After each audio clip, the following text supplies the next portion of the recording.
Hi, Morgan. How you doing? Good. How's it going? So I know you, but tell the people who you are and what you do. Yeah, sure.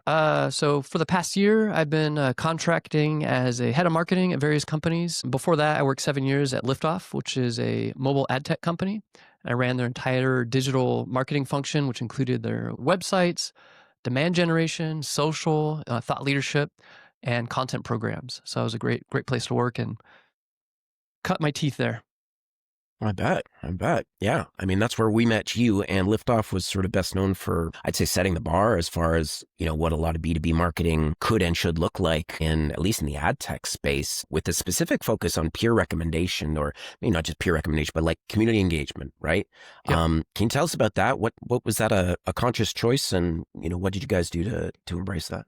Yeah, so I think before I joined, Dennis Mink, the CMO of Liftoff, he came up with the idea initially. There wasn't a whole lot of product to market at Liftoff.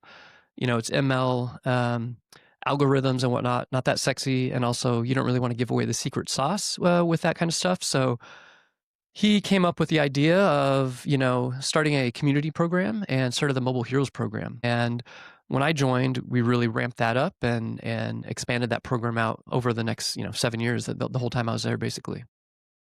Nice. Right on. And what made that program different from others? Like, how did it perform, almost, I guess, from a funnel perspective? What was its primary purpose? Yeah, it was definitely not a sales or revenue generating program. It was meant to be a thought leadership program, a position Liftoff as a leader and as a supplier of really good content. And the whole idea was to provide, people in that industry a means of kind of unbiased information and tips and tricks. And I think as the program grew, we really embraced that, like at conferences, for example, instead of doing gimmicky things, we'd have like, hey, here's, let's do professional headshots.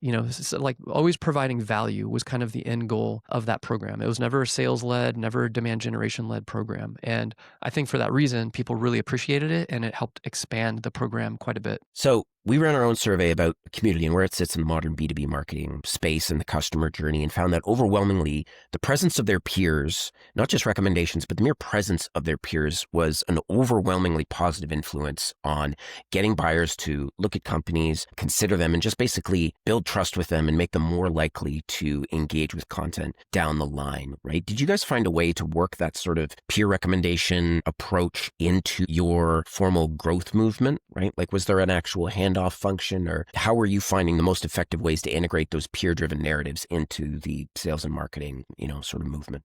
Yeah, for sure. I mean, I think as we engaged with the Mobile Heroes, and that was including a blog, a guest blog of them. It was a profile. We had all this content as a starting point. So then once we had a few of those under our belt, it was really easy to weave that into our marketing materials, whether nurture campaigns or promoting things, having them quoted on long form research reports and that kind of thing. So it was definitely, as this thing snowballed, it was a lot easier to build out content and kind of share and repackage the things that we captured initially. So it's definitely, and I can attest to the power of peer-driven narratives with demand gen. I mean, I think it was a really good program for that. I bet. Yeah. How important is it to keep it like raw and genuine versus high polish, right? There's a lot of companies out there charging like 10K for a podcast episode right now, where all the bells and whistles and, super, super fancy looking. Does that matter? Is that important in this sort of marketing?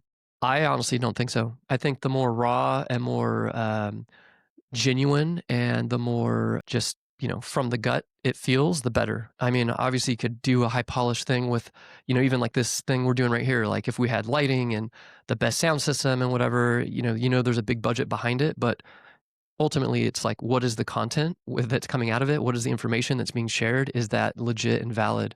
I don't think you need to go crazy with production value to have the value of the message. Yeah. And so when you were at Liftoff, you were there, as you said, for a long time. And that was sort of the growth trajectory of Liftoff. So I think over 20x, over the time that you were there. Were there any practical lessons you learned, having been on board, so early on going to the end, about how these types of programs can scale, or how they change over time, or do they scale? Yes, they do. One thing I think that's really important with a program like that is to have a dedicated person at all times. If someone were managing it for a little while and then they dropped off, your funnel of people that you can tap and kind of bring into a program like that will drop off. So I think it's really, really important for it to allow the program to scale, to really always have a dedicated resource on it. And, from there, once you start kind of building out processes and smoothing things over, things come a lot faster and more smooth and just easier to produce. So yeah, definitely scale is something that I saw and witnessed there, and we had a team behind it to really get it to that level. So you suggested having a dedicated community marketing team member like on your team from the get-go, right? Someone whose whole job is to manage community marketing initiatives. What does that person look like? What's their skill set? What can they do? Yeah, I definitely think to have a program that's going to succeed, there should definitely be a dedicated person. It might not be their full job, but if it was one of the top two things that they focused on, that would make sure that the program doesn't die. For the Mobile Heroes program, we always had at least a junior level person managing it. They made sure that the program ran. They had to be definitely organized. They had to be good communicators because you're dealing with external people. And I guess also the trick here is to always keep at it. Who might be a customer advocate one day might fall off and no longer be with a company that you can rely on. So, you just have to always just have a funnel of people that are coming in, and, you can't just let that, it can't be just like a check-in once a week in a month kind of thing. It has to be a continual program. So you mentioned earlier, I mean, it's probably not going to blow anyone's mind, but like value, right? Showing up with value, it's the best way to start off any sort of relationship, especially commercial one. How do you ensure, like, what is value in the B2B space, right? If you were to cut down to exactly how you can extract and deliver value as a content marketer, as a, marketer in general, what does that look like? I think value, it's a good question. I think it's a genuine message from someone that is unbiased. It's providing something to someone that they're going to benefit from. So that's not always going to be a sales pitch, right? If you're trying to tell someone about your product that has features XYZ and it comes off across as a sales pitch, that's not as genuine as someone else saying, hey, I use this product, it helped me solve these issues, kind of, addressing the pain point. So I think value is, anything that will help someone and that they can benefit from. And that's where, going back to the Mobile Heroes program, our whole bottom line was trying to provide value and benefit to people, whether it was up-leveling. I mean, there's even a couple cases where we got hold of people's LinkedIn profiles and said, hey, we just want to, we're going to redo this for you to make you look better than you are. And it's like, whoa, that's value. It has nothing to do with the product we're selling. So I think it's just a genuine go at it. And that goes a lot further than the sales pitch. I bet. Yeah. So part of the survey we ran, actually, our effort was to try and tie that goodwill and community, affinity, let's call it, actual downstream, like quantifiable numbers that, the higher ups are going to care about. One thing we found is that I think over 85% of people said that they were more likely to move faster through the purchasing process for a product that they learned about through a peer. Right?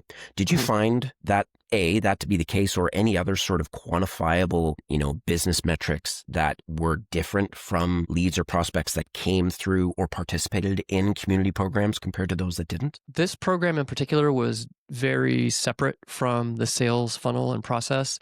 We did try to, do quantifiable data. I know that we ran an analysis and did see that people that were Mobile Heroes would be customers. I think it was like 3 times longer than those that weren't. It could have been a numbers game. It could have been an anomaly, but that was kind of the only quantifiable thing. We did also, though, try to pull in people that weren't yet customers to become Mobile Heroes. And in some cases, they would become customers. In other cases, they weren't. So I wouldn't necessarily say that there was a quantifiable thing. However, if you go to conferences and events, you could absolutely see firsthand the benefit of having that program. People love the program. They trusted it. They were, stopping by the booth, thanking us for all the content and information that we shared out. Just is more of a goodwill and more of a branding play than anything. And, that can't always be quantified. So even though that, you might not be able to report on things like that, just the response across the industry was overwhelming. Totally. What do you think it is about ad tech that made it so well suited to that sort of like community value driven approach? Is there some characteristic of it that makes it different from other industries?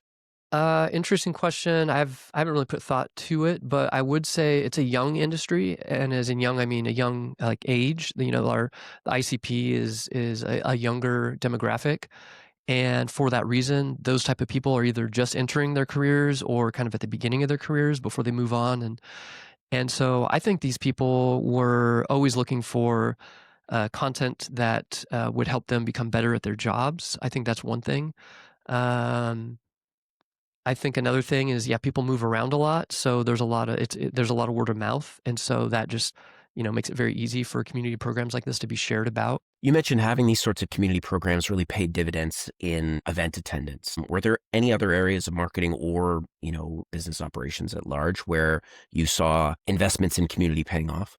Absolutely, yeah. I mean, we set it up to where we didn't have to go through the sales team to find these people. We had a landing page with a simple form, and it was, hey, if you want to nominate yourself to be a mobile hero, here's the form, or nominate someone else. Nominate one of your coworkers, or nominate just someone that that you think would enjoy being a part of this program. For that reason, the marketing team had direct contact with these people. We didn't have to go through the sales org or CSM org, and we built that relationship firsthand. And through providing a professional photographer, through doing the blog, through doing their profile, and really up leveling them and showcasing them as a professional in their industry, these people were willing to do anything for us. If we had a webinar, they'd be happy to be a guest speaker. If we were doing a game show, they'd happy to be there. If we were at a conference and need panelists, they were there. They loved it. So I think it was kind of a you scratch my back, I'll scratch yours kind of thing, and it definitely paid off in dividends. With your background in launching long form research reports, what role do you think community driven data plays in helping a company position itself as trustworthy? Right? What is the contribution of community to data-driven content, and how can marketers tap into that?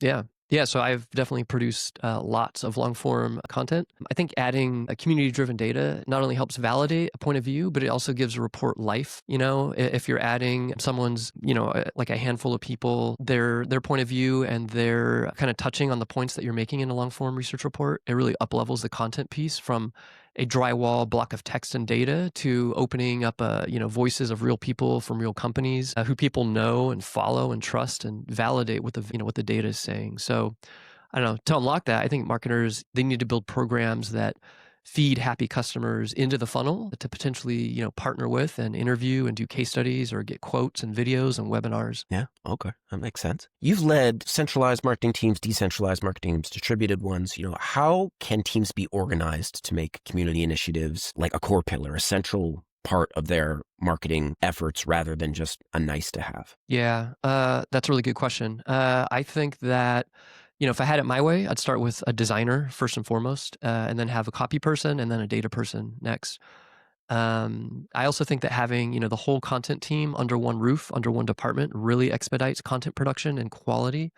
So for example, if you have a graphic designer on the team, I think they'd be, 10 times better than having to tap a resource that's not on the team or outside of the team or an external resource. And you have to set that up if they're not on your team. You have to set up meetings and get stakeholder alignment and make sure there's enough bandwidth. And it just goes so much faster if they're on the team and centralized. Another example, a prime example I have, we had a scenario where we'd have to ask our BI team to get data to produce reports, and marketing wasn't their most important sort of people to work with, right? There was a little bit of time allotted for us. So for that reason, we had to brief them quarter on quarter and put in a data request 1 month before we needed data in hand. So it just expands out the timeline needed to produce something. We eventually hired an insights person on our team that they could pull the data, and we didn't have to rely on anyone. We could just pull it when we needed it. So, I think having a core team dedicated to content, it just definitely makes things go faster, and it ups the quality because you can just produce things faster and get feedback a lot quicker. Yeah. And I think, another thing is, once you layer in a solid marketing operations person who can tie the content to revenue, then you can really lock in the value of the team's efforts and produce meaningful impact for the company. So looking ahead, what's your prediction for how B2B marketing is going to evolve over the next 2 to 3 years? Especially as maybe skepticism towards more sales forward messaging just grows and increases. Yeah. Yeah, I think it's two sides of the same coin. Sales messaging is getting just overtaken by AI agents and whatnot. I see it every day. I'm getting way more emails and just pings on LinkedIn, and I know that they're not always real people that are asking me those questions or trying to sell their product. But I agree, B2B communities are important for sales cycles. So on the other side of the coin, I think AI and better content tools will really help expedite building B2B communities and content programs. So, the ability to record videos like the one we're doing right here, and then immediately have it transcribed, chopped up into shorts, build blog and social posts and content from it is amazing. I also think we're just getting started. I think, right now it's kind of piecemeal. You go to a number of various different tools to do all of this, but eventually that'll all kind of come together, and there'll be tools, go-to tools for, building content programs. And I think people that have, business models around B2B communities like G2 or Gartner or Forrester or that kind of thing, where you're trying to get badges on your website, I think those companies are in trouble because, it wouldn't take much for a content or demand gen person, with a little wherewithal and using, today's AI tech stack with no code abilities to build their own in-house customer generation tools. So I think, the next couple of years for B2B, community-driven content is going to be really interesting. I certainly hope so. Last question. How do you see the role of community changing or carrying different weight from SMB to enterprise? Is it different at different ends of the spectrum? More important, for younger companies, more important for bigger ones? What's your take there? I think it's important for all. I think having unfiltered points of view on a product or a company is important for everybody. It doesn't matter if they're small, large. It's always there, and it's always helpful to have that social proof on a website. That's why pretty much, I'd be hard pressed to find a website that doesn't have a wall of logos or case studies or testimonials or quotes or G2 badges, right? That there's a reason why that's on every website, from small companies to large companies, from startups to enterprise companies. That being said, I think getting those logos is definitely more difficult for larger companies if that's the ICP. I've gone through lots of challenges on securing case studies, quotes, logos for larger companies. So I think there's a little bit more nuance there to get those. I would say that's the biggest difference, really. Right. But yeah, I think all companies really need that social proof. Got it. Where does that sit in the maybe order of operations for a company's growth lifecycle, right? So, where does community factor into like, when is a good time to make an investment in a community marketing piece? Is it Right away? I think wow. the community piece is really important, and it's interesting because I've seen companies that they have it really easy as far as the ability to tap really happy customers because they have a great product, and they just don't leverage having a dedicated resource to get that community message out there. And then I've also seen the flip side where companies have a really hard time getting the message out there. I think the sooner you can get it, the better. And as you gather that we talked a little about earlier, as you gather that community knowledge and kind of testimonials, quotes, case studies, whatever it is, you can really repackage that information and use it in down funnel things, nurture streams, in reports. It could be the spark of a webinar topic, whatever it is. So I think it's important from the very get-go. Okay. Awesome. Well, thanks so much for talking to us, Morgan. Anything else you want to talk about before we part ways? No, really enjoyed the conversation. Thanks for Awesome. including me. Thanks so much, Morgan.